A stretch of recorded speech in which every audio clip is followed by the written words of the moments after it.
Assalamualaikum teman-teman. Jadi di video kali ini saya Aryo Bimo Aji akan menjelaskan tentang jenis-jenis tulang. Mau tahu? Tonton sampai habis ya. Nah, yang pertama tulang dibagi berdasarkan struktur atau bahan pembentuknya. Terdiri atas tulang keras dan tulang rawan. Tulang rawan atau disebut juga kartilago atau kondrion.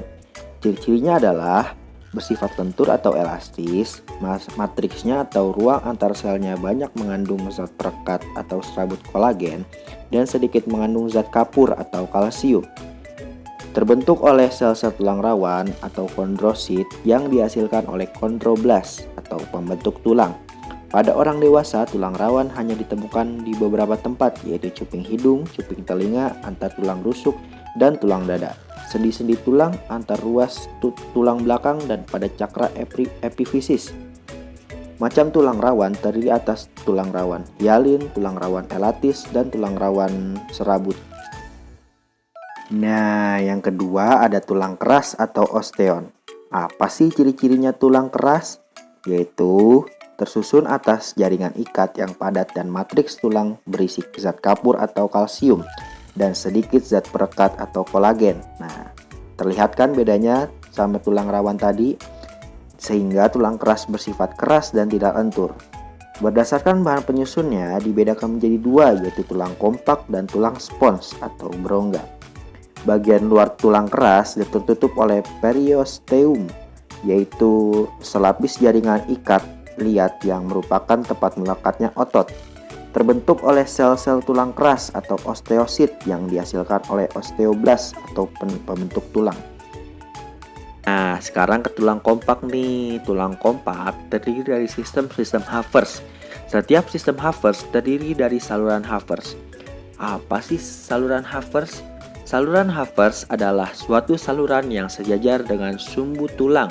Di dalam saluran ini terdapat pembuluh darah dan saraf. Di sekeliling sistem Havertz terdapat lamela-lamela yang konsentris dan berlapis-lapis. Ini apa lagi sih? Kok ada lamela? Nah, lamela ini adalah suatu zat interseluler yang berkapur. Dan di dalam lamela ini tak ada rongga-rongga yang disebut lakuna. Nah, lakuna ini di dalamnya tuh ada osteosit. Osteosit ini tadi kan udah dijelasin kan, sel-sel tulang keras.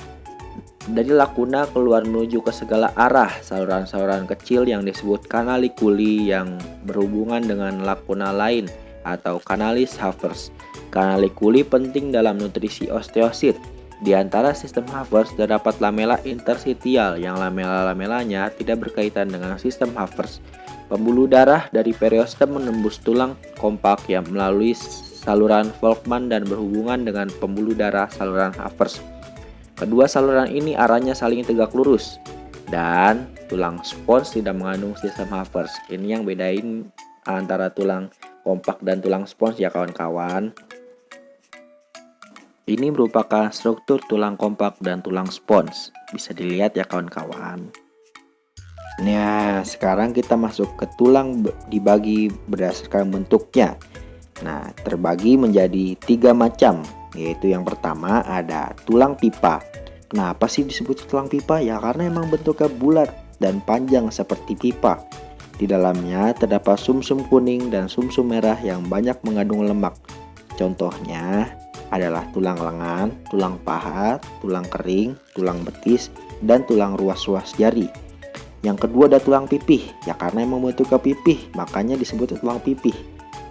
Di dalamnya terdapat sumsum merah untuk pembentukan sel darah merah dan sel darah putih. Contohnya adalah tulang tengkorak, tulang belikat, tulang selangka, tulang rusuk, tulang dada, dan tulang pinggul. Yang ketiga, yang terakhir nih, ada tulang pendek. Karena emang bentuknya pendek, jadi ya disebut tulang pendek gitu. Biasanya disebut ruas tulang. Di dalamnya terdapat sumsum merah untuk pembentukan sel darah merah dan sel darah putih. Contoh dari tulang pendek adalah ruas-ruas tulang belakang, ruas-ruas tulang pergelangan kaki, dan pergelangan tangan. Ini ada contohnya ya, masing-masing gambarnya. Ada tulang pipa, tulang pipih, dan tulang pendek.